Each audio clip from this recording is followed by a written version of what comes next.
Ele salvou a primeira reunião e vamos esperar. Muito bem. Então, hoje, boa tarde, hoje é a segunda aula do projeto de extensão Leituras de John Finnes. Eu sou o professor Rodrigo Bastos Raposo, da Universidade Estadual do Maranhão, e este projeto de extensão busca apresentar a obra Natural Law and Natural Rights do John Finnes. Hoje nós vamos apresentar o primeiro capítulo dessa obra,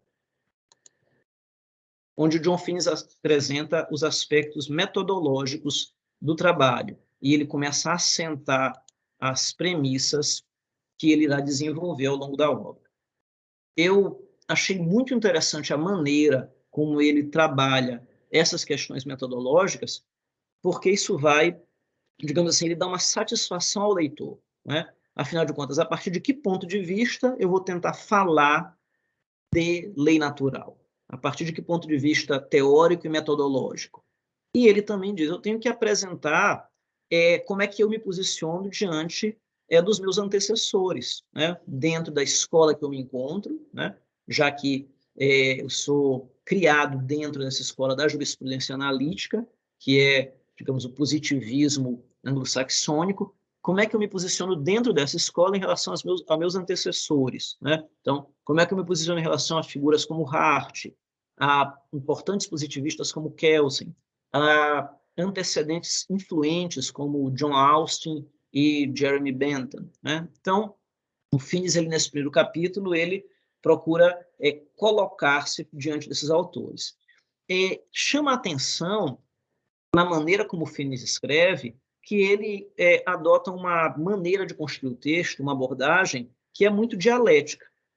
Então, já que ele está tentando retornar na contemporaneidade e dentro de uma tradição, de uma metodologia analítica, um pensamento de filosofia do direito antigo, né? E já que ele está tentando promover um resgate, ele tem que colocar suas ideias e começar digamos assim, colocar os seus parâmetros a partir de uma discussão com seus antecessores. Então, o método dele é um método muito dialogado, e onde ele apresenta algumas ideias, ele apresenta alguns preconceitos, e ele vai tentando desmontar aquilo, apresentar alguns equívocos, apresentar algumas ideias que são percepções equivocadas a seu ver. Ele está muito consciente com a ideia de que falar de lei natural, a muitos parecerá falar de superstição, falar de religião, falar de trevas,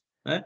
E ele vai dizer, olha, talvez falar dessas coisas não seja ruim em si, mas talvez dentro do discurso filosófico, dentro do discurso acadêmico, eu eu precise justificar por que trazer esse assunto. Por que trazer esse assunto é importante, racional, plausível e útil para a discussão do direito.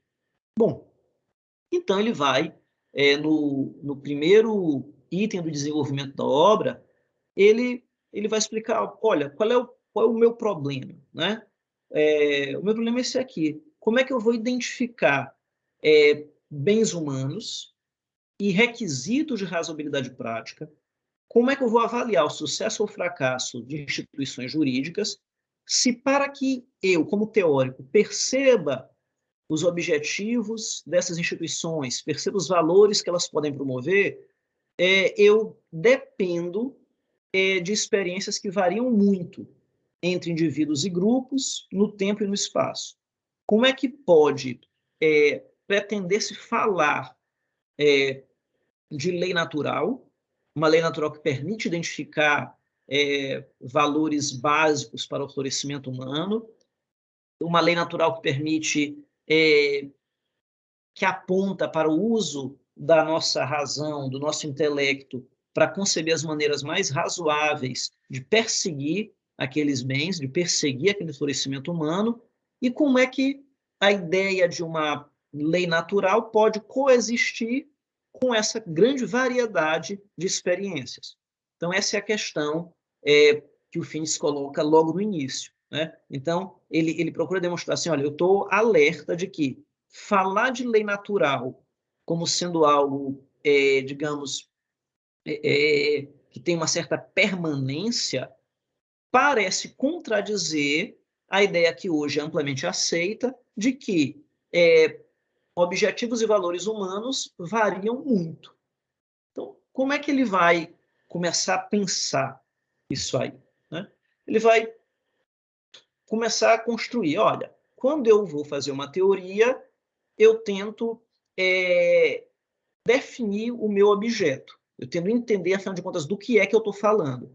E aí ele começa a tecer algumas críticas. Ele vai dizer, olha, quando eu pego autores como Bentham ou como John Austin, eles assumiram um certo conceito de direito, assumiram aquele conceito como se fosse um pressuposto, não discutiram muito aquilo e partiram em frente para teorizar, né?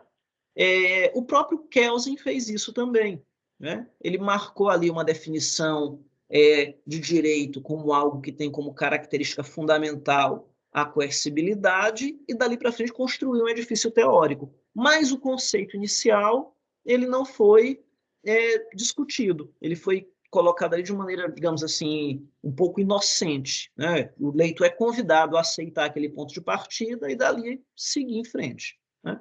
Bom, e aí o Finis ele vai dizer, olha, isso aí não vai funcionar muito bem, né? Porque vai levar a uma visão talvez um pouco incompleta, ou eu vou acabar chegando a algumas consequências que eu não imaginava, ou a minha teoria ela pode ficar muito simplificada em alguns pontos, vai me levar a algumas consequências forçadas em outro, vai me fazer esbarrar em alguns becos sem saída, né? O exemplo mais patente disso o fato, por exemplo, de que o conceito de direito para Kelsen, que é de uma ordem que pode impor certos comandos coercitivamente, seguindo esse conceito, você teria que admitir, por exemplo, que um fenômeno como o nazismo é um fenômeno jurídico, né? Então, Finis vai pensar, né? E aí ele pensa junto com Hart e junto com Joseph Russ, né? Reduzir um fenômeno, né? Reduzir o direito a um denominador comum, ou buscar um denominador comum para descrever um fenômeno social, não é a maneira mais adequada. E aí ele vai dizer, é importante discutir o objeto, né? E ele vai pensar, é melhor do que tentar encontrar uma característica comum, melhor do que tentar encontrar um mínimo denominador comum entre todas as manifestações que eu possa ou deseje qualificar como direito, talvez seja mais interessante pensar o que é que o direito faz, para que é que o direito serve. E, embora isso vá variar conforme os teóricos, mas poderá haver, digamos assim, uma maior convergência para pensar no direito como um fenômeno complexo, que evoluiu em sociedades que vão também se tornando sociedades, ao mesmo tempo, mais complexas, mas também sociedades melhor ordenadas ao longo do tempo, né? O fenômeno jurídico ele vai avançando, ele vai incorporando alguns elementos, né? E aí ele vai passando a desempenhar algumas funções. Então, ele chega a mencionar, por exemplo, em Joseph Ross, por exemplo, o direito ele vai trabalhar com coisas que são bem mais sofisticadas do que a mera imposição de comandos, né? O direito ele vai fornecer uma orientação normativa para as autoridades e para os cidadãos, e aquela orientação normativa ela é vinculante para as autoridades quando as condutas dos cidadãos têm que ser julgadas ou avaliadas. Então, é importante que eu tenha uma orientação normativa obrigatória que vincula tanto as autoridades quanto os cidadãos em suas relações dentro da comunidade. Também é importante que o direito cumpra a função de fornecer um mecanismo para a solução das controvérsias, né? O direito deve fornecer um procedimento, uma maneira de discutir, né? Ele deve fornecer certas características daquilo que vai ser o processo, certas garantias, modos de constituição, maneiras de se desenvolver. Então, e por fim, o direito vai também cumprir a função de nos oferecer uma maneira de reparar danos.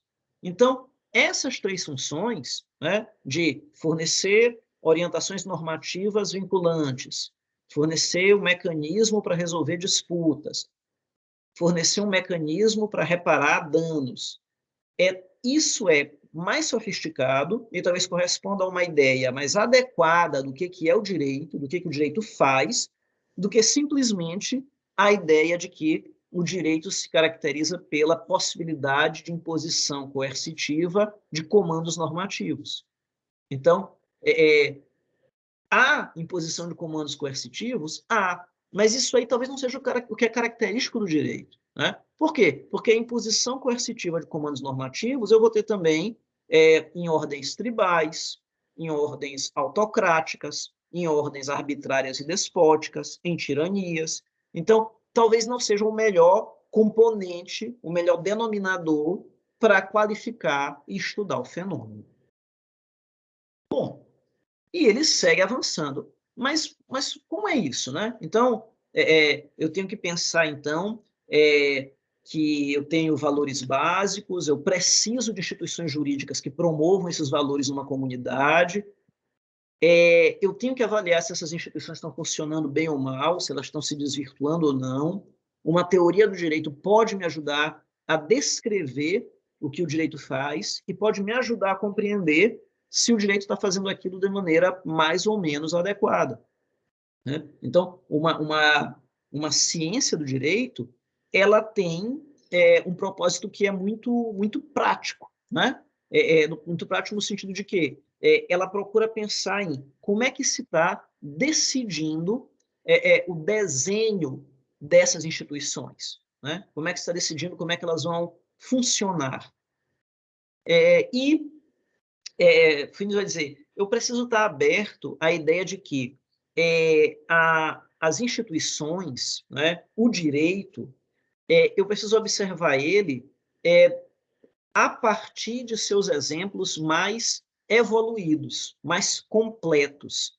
Então, quando eu olho uma ordem jurídica dotada de instituições, equilíbrio entre instituições, um Estado de direito, garantias para os indivíduos. Então, eu estou olhando ali para um sistema que ele é mais completo, ele é mais complexo, ele é mais aperfeiçoado do que eu imaginar, por exemplo, um sistema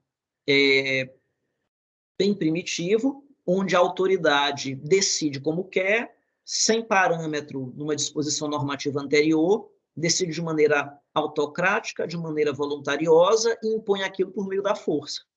Então, ele vai dizer, não, eu preciso ter aquilo que Aristóteles chamou de significado focal, e que Weber vai depois retomar dentro daquela metodologia dele do tipo ideal, e dizer, olha, o caso mais rico é o caso que eu vou utilizar para caracterizar o fenômeno. Os casos laterais, né, eles vão ser avaliados em relação àquele foco por meio de suas diferenças e de seus contrastes.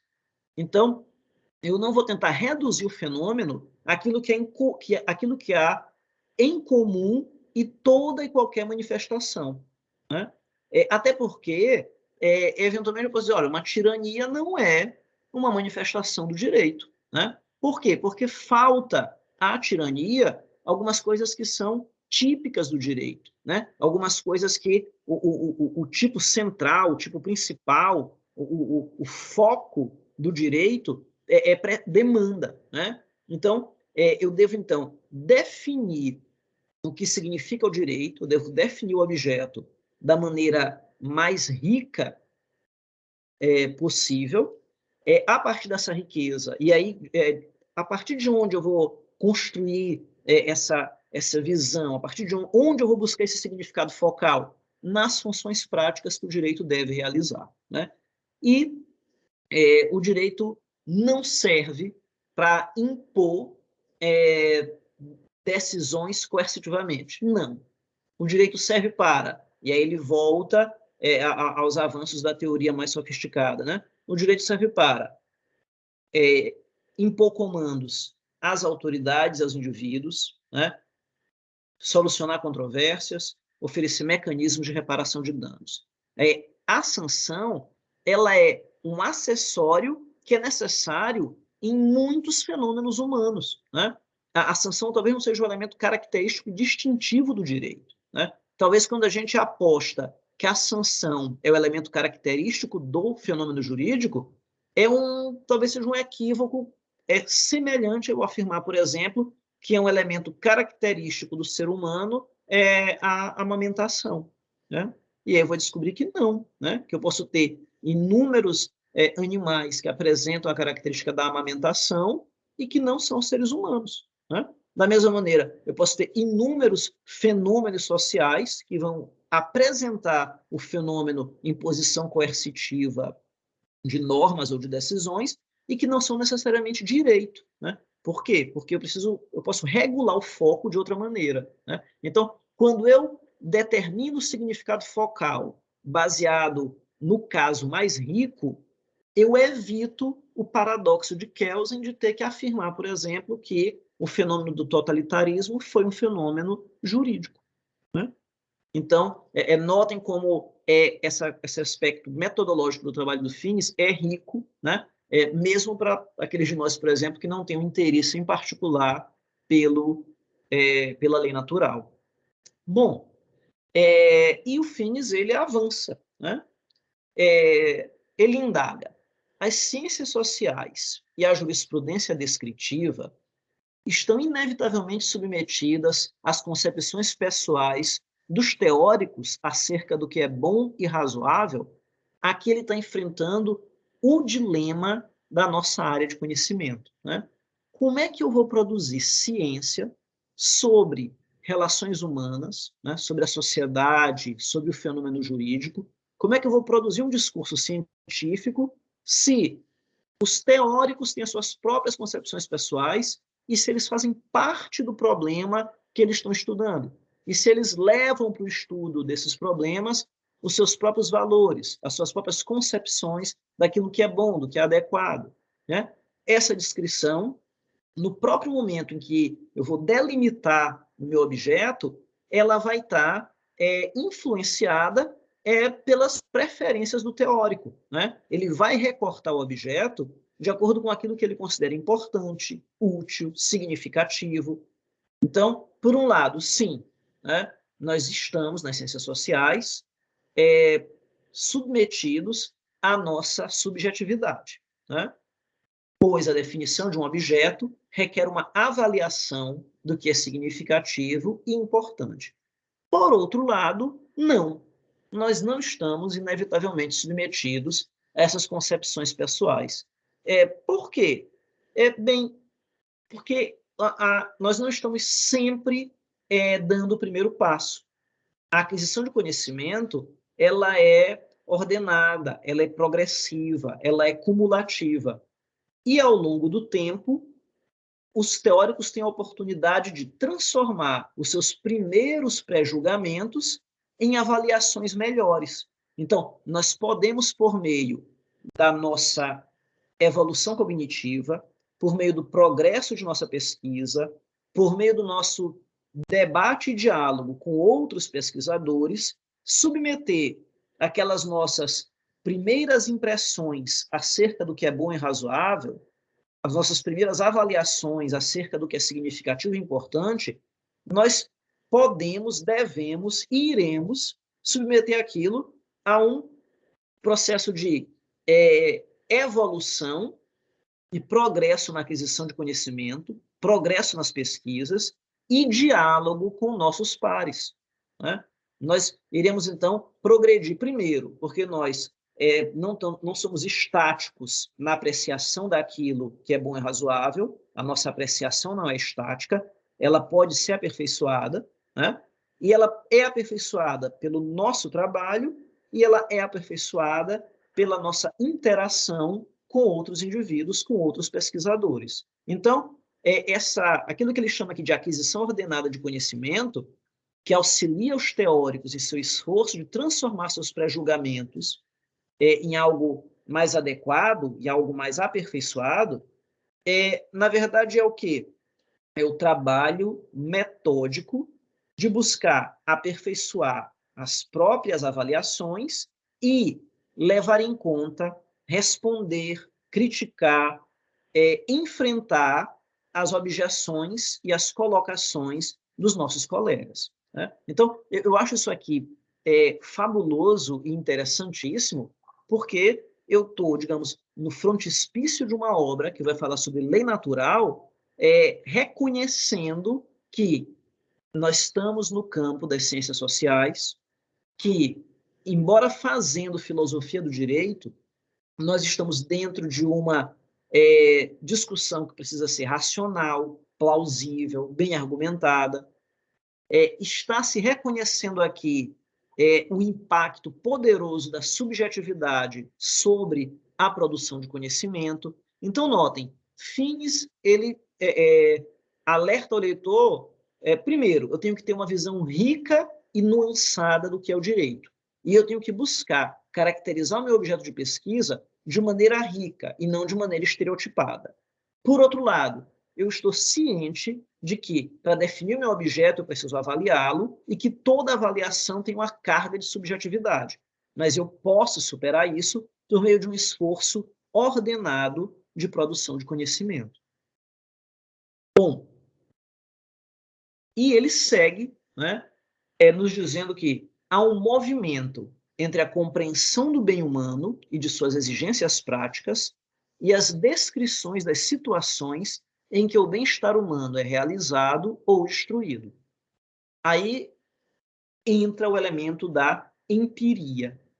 Então, eu tenho um trabalho intelectivo de compreender o bem, eu tenho um trabalho intelectivo de perceber as exigências práticas para a promoção desse bem, e quando ele fala aqui de exigências práticas, ele está pensando naquela razão prática que define os cursos de ação, né? Ou seja, é o meu pensamento voltado à deliberação de como agir.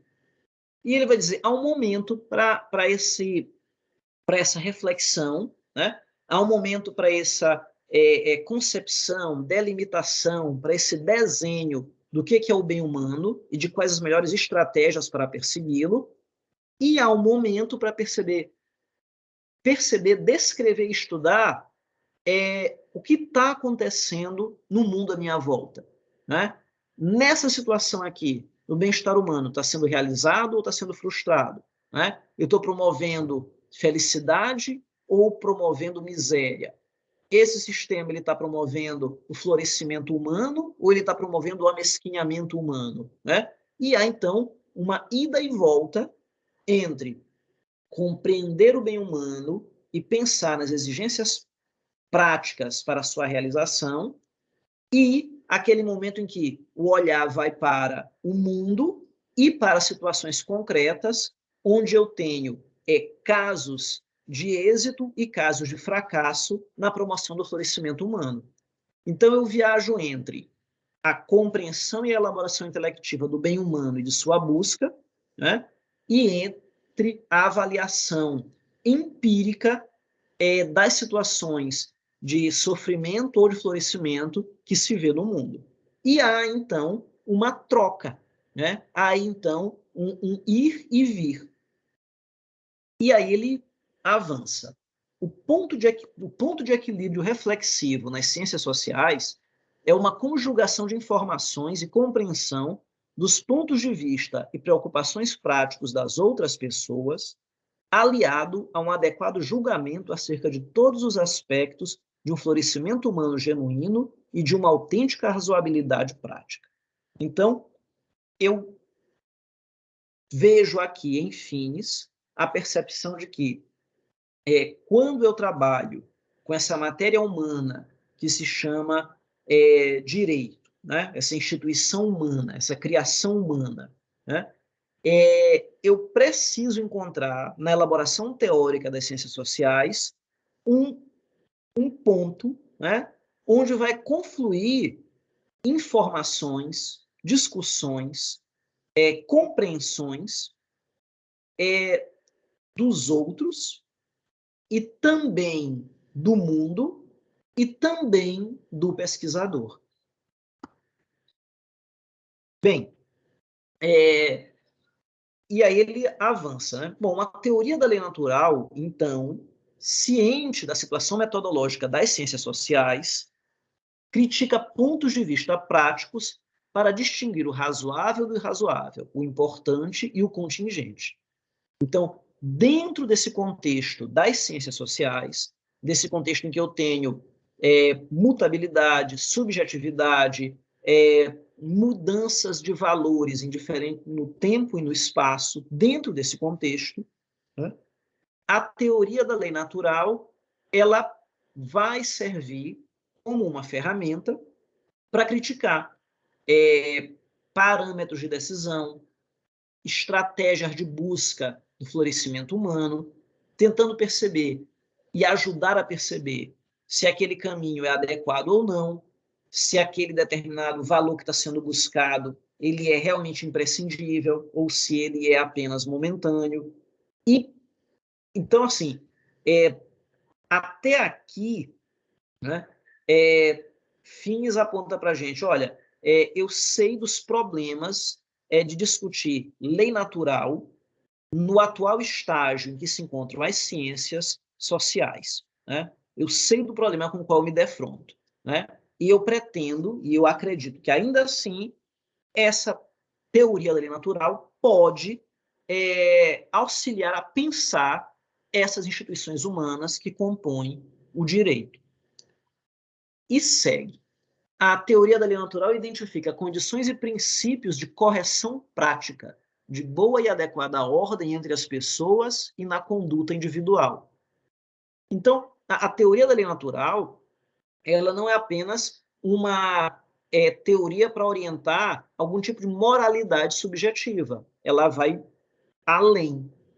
Ela também vai orientar o comportamento moral das pessoas, ela também vai ajudar na determinação do que é a boa conduta, vai, certamente, né? E vocês vão ver que no início do capítulo 2 ele vai dizer assim, o que é a lei natural, né? E ele vai tentar apresentar essa ligação entre o bem humano básico, entre a razoabilidade prática e entre critérios morais. Né? Ele vai dizer, sim, a lei natural serve para isso, só que ela não se limita à conduta individual, mas ela também se aplica à adequada ordenação da comunidade.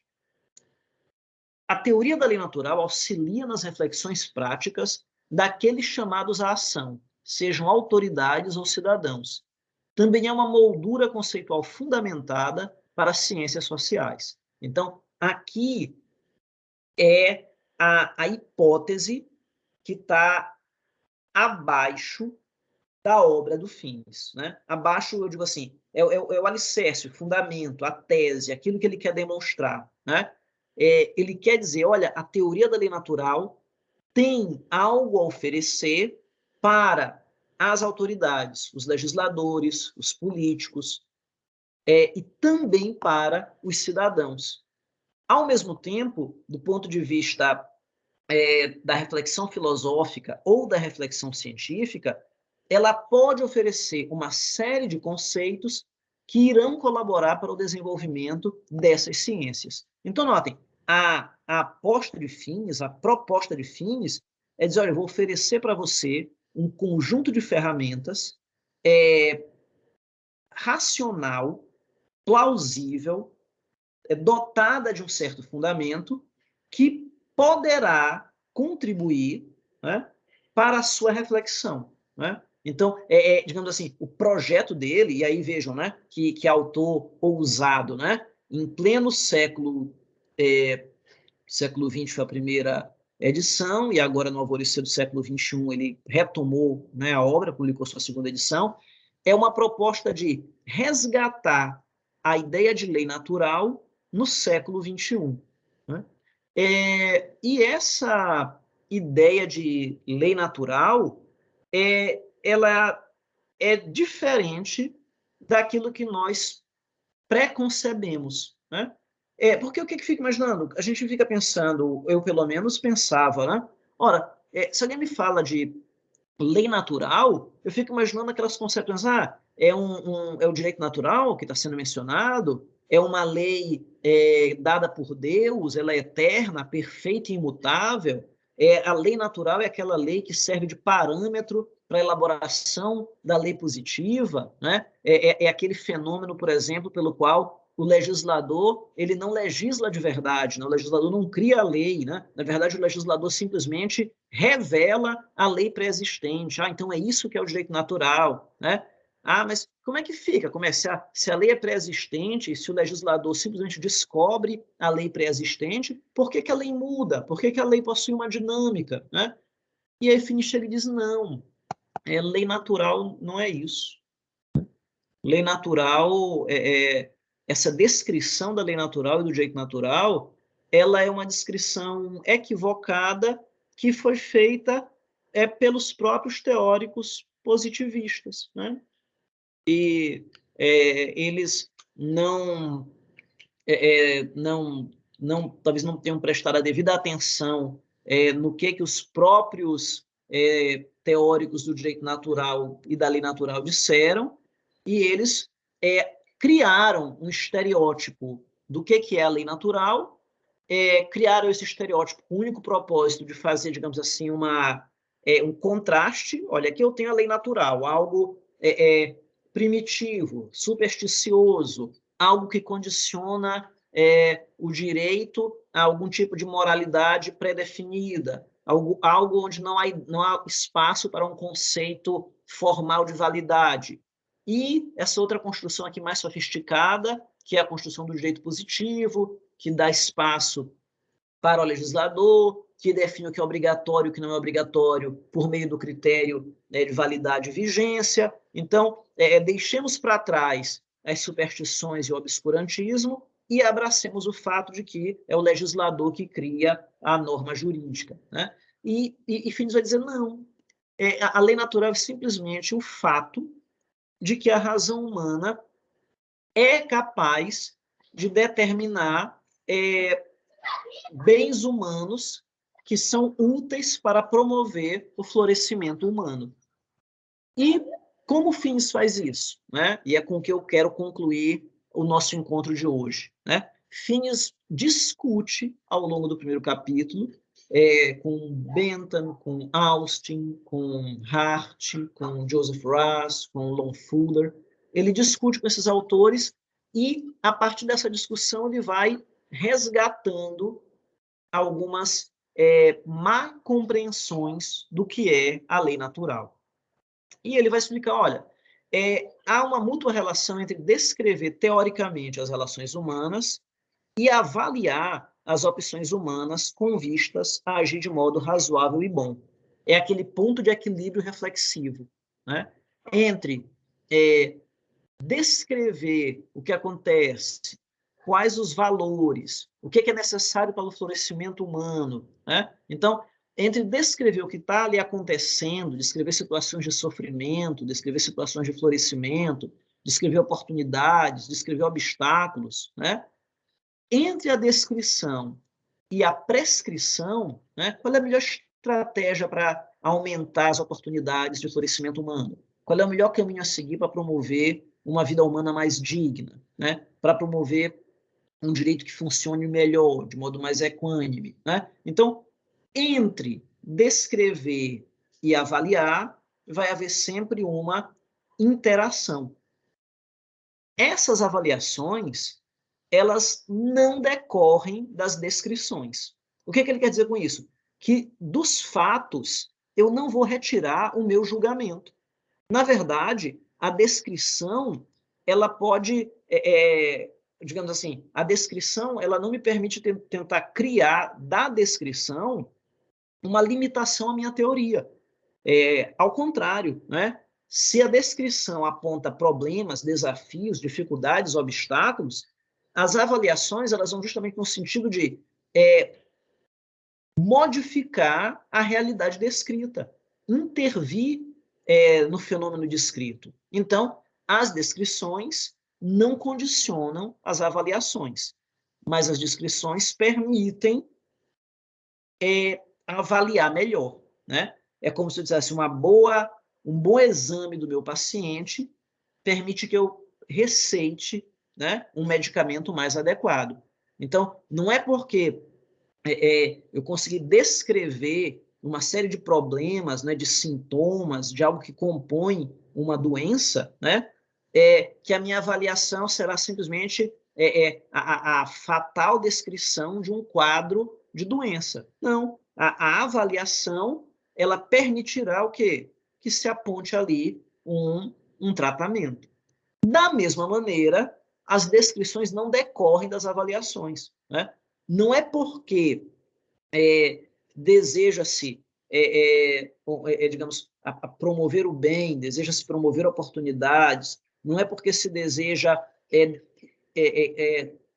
escolher certos elementos como importantes, né, como sendo fundamentais, como sendo desejáveis, não é por isso que a descrição muda, né? Então, não é o intuito de promover o bem que altera a descrição. Então, há uma independência também das descrições em relação às avaliações, né? Então, notem, né? E aí que o campo da ciência descritiva e da reflexão filosófica em termos de valores, elas têm a sua relação, mas têm também a sua independência, né? Então, nem as avaliações condicionam aquilo que eu vou descrever, e quando eu faço isso eu erro, né? Como quando eu quero, por exemplo, promover um valor, promover uma causa que eu acredito, promover uma determinada opinião, e por conta daquela conclusão a que eu quero chegar, por conta daquele remédio que eu quero prescrever, eu altero toda a descrição, digamos, do problema, da doença, né? Tentando, no caso, moldar a minha descrição para que ela conduza ao resultado que eu desejo, né? Isso é inadequado, né? É inadequado na filosofia e é inadequado quando eu tento fazer uma teoria descritiva.